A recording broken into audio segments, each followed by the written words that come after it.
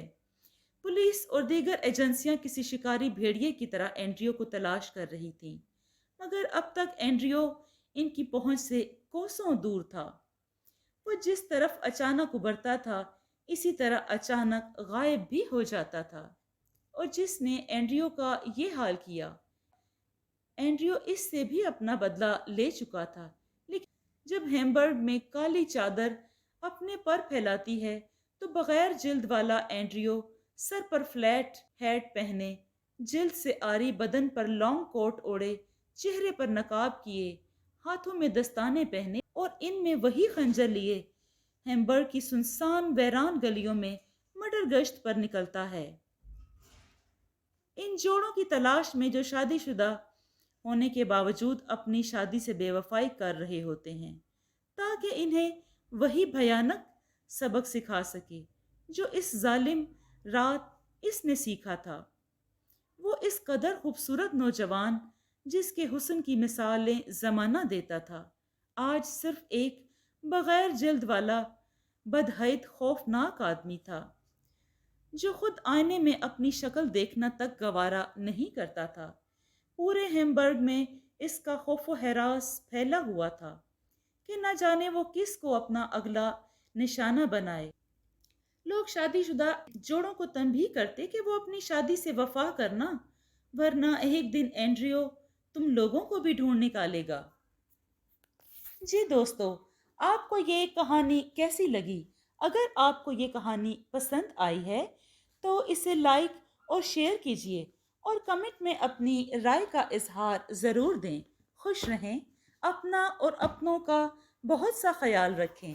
شکریہ۔